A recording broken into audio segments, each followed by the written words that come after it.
그건 최악의 한 수였습니다. 더 큰 시련은 황교안 대표가 N번방 그거죠. 그 말은 특히 이 20, 30대 여성표를 완전히 무너지게 만들어버린 겁니다. 오늘은 무슨 주제예요? 너도 알다시피 어제 이제 선거가 있었잖아. 공룡 정당이라고 할 수 있을 정도로 더불어민주당에서 이제 180석, 그래서 범여권을 다 이제 계산을 해보면 거의 190석이 나올 정도로 어제 큰 승리를 거뒀던 선거 결과가 나왔어. 그에 반면에 이제 야권 미래통합당은 충격적인 패배를 당했다고 이제 평가를 받고 있는데 왜 이렇게 미래통합당이 국민들한테 지지를 받지 못했고 거의 뭐 21세기 들어서 가장 큰 참패라는 뭐 평가하는 그런 기사도 있더라고. 과연 왜 그렇게까지 국민들한테 심판을 받은 걸까? 보수 농객 대표 농객인 전원책 변호사 뵙고 뭐 이야기 한번 나눠보려고 해.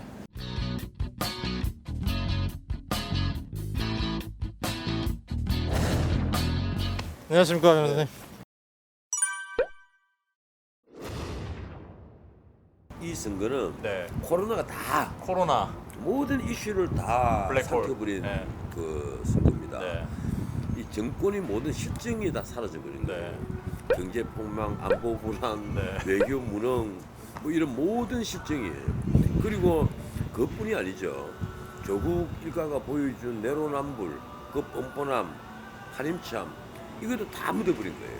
그리고 심지어 울산시장 네. 선거 개입 같은 이 정부의 그 국기를 흔드는 사건조차도 다 묻어버린 네. 거예요. 싹 다 집을 삼켜버렸어요. 그냥 집을 삼킬 정도가 아니라 거기다가 아주 합법적인 포퓰리즘 정책을 난무하도록 만들었단 말이에요. 선제를 했어요, 아주. 먼저. 예, 전략적으로 먼저 이 코로나 사태가 터지고 사회가 어렵다, 자영업자 소상공인들이 어렵다 했을 때 그 소상공인과 자영업자들을 위해서 대통령에게 자 협상을 하자. 우리 선거는 선거고 그걸 떠나서 이 긴급재난지원금을 이렇게 우리도 주도해가지고 협상을 하자라든지 먼저 선제를 했어야죠. 그리고 코로나 사태를 그 해결하는 데는 우리가 전적으로 우리가 돕겠다. 이 선제를 해갔다면 지금처럼 이 코로나 사태가 모든 집을 삼키더라도 그것이 문재인 대통령이 주도하는 선거는 되지 않았을 겁니다. 네. 그런데 야당은 그 선제는 그냥 거기에 조금 더 끼어들지를 못했어요. 네. 엉뚱하게 4인 가족 100만 원을 잃어버리니까 거기에 전 국민에게 50만 원 이런 식으로 올라타 버렸단 네. 말이에요. 그건 최악의 한 수였습니다. 그러면 야당이 뭔가 좀 제대로 했으면 최소한 기본은 했겠죠. 이 국회의원 선거는 공천이 알파의 오메가인데 공천 자체가 심각했다. 공관위원장 두 사람이 다 불명예로 그만뒀잖아요. 지역구 공관위원장 김용호는 사천 논란에 휘말려가지고 정말 그 참피스럽게 놀았고 그뿐입니까? 비례대표 공천은 터무니없는 공천이 눈앞에 보인단 말이에요, 이게. 그리고 그건 선거할 필요도 없이 어느 정도 그냥 당선권입니다. 예컨대 한 14, 15번까지는 아무리 통합당이 무너져도 14, 15번까지는 확실히 당선이 되니까. 그때는 뭐 18번 정도까지 이랬거든요. 20번까지가 당선권이다 이런 말도 했었고. 그러면 제대로 대중에게 알려서 우리 보수에서 참여할 수 있는 사람들이 다 참여해서 경선을 하거나 그것도 아니고 공관위원이 일종의 뭐 거기도 선거인단이 투표를 하긴 했지만 소수의 사람이 내가 보기에는 미리 다 순서를 정해놓고 투표해서 그걸 인정을 하느냐 안 하느냐 절차만 거치했단 말이에요. 근데 그 명단이 너무하잖아요. 한명진 후보의 말은 네. 이 세월호에서 우리가 일반적으로 표현을 해서는 안 되는 글자를 사용했다 이래가지고 네. 근데 차명진 후보는 그러면 그 대체하는 말이 무슨 말이냐 또 이렇게 또 치고 나오거든. 혹시 쓰리썸 사건이라고 아세요? 텐트 안에서 말로 표현할 수 없는 문란한 행위를 했다는 기사를 이미 알고 있었습니다. 권력을 장악한 자들에게 저는 따끔하게 일침을 가한 겁니다. 저분들은 이상해요. 제대로 정원 얘기한 것을 자꾸 막말이라고 그래요. 그런데 그건 또 강성 보수들 눈치를 봐가지고 탈당 권유하는 식으로 증명을 했단 말이에요. 그런데 사실 그거보다는 더 큰 시련은 황교안 대표가 N번방 그거죠.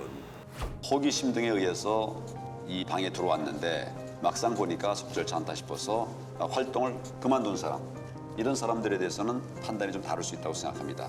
N번방에 대한 처벌 자체는 대표를 이제 처벌도 하고 구속도 하고 있습니다만은 관련된 사람들에 대해서는 개별적인 판단이 필요하다고 생각합니다. 황교안 대표가 N번방 실체를 잘 몰랐을 것이다. 일반적으로 우리가 공안 사건 같은 걸 보면 한두 명의 사건이 아니라 주로 수십 명이다. 그럼 그 중에는 단순 가담자, 우연히 끼어든 사람들이 있다. 그런 사람들을 봐줘야 되는 건 아니냐. 결국 사건 처리가 그렇게 된다. 공안 사건은. 그냥 그 경우를 빗대어서 여기에 N번방 사건도 그와 비슷한 것이라고 생각을 하고 단순히 호기심으로 뭐 솔직히 한번 들여다본 사람 같으면 뭐 용서해줘야 되는 거 아니냐 뭐 이렇게 말할 것 같은데 N번방은 그런 게 아니라 적게는 몇십만 원, 많게는 몇백만 원 돈을 갖다 줄 정도로 절차도 복잡하고 가상화폐까지 뭐 사서 주고 해야 되니까 절차도 복잡하기 때문에 그게 단순하게 호기심으로 보는 그런 경우는 아니다.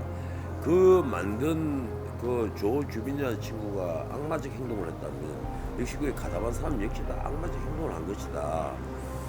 그렇게 변명을 했는데 그 말은 특히 이 20, 30대 여성표를 완전히 무너지게 만들어버린 겁니다. 근데 저는 예전부터 변호사님 이해가 좀 안 됐던 게 정치인분들이 정말 뭐 엘리트 코스를 받고 정말 뭐 생각도 많으시고 보통이 아니신 분들인데 어떻게 그렇게 좀 건드려서 안 되는 부분, 성역 같은 부분을 왜 그렇게 실언들을 왜 하시는 거예요? 이런 게 있어요. 재기가 넘치니까 항상 자기 중심적인 그 생각을 많이 하는 거예요.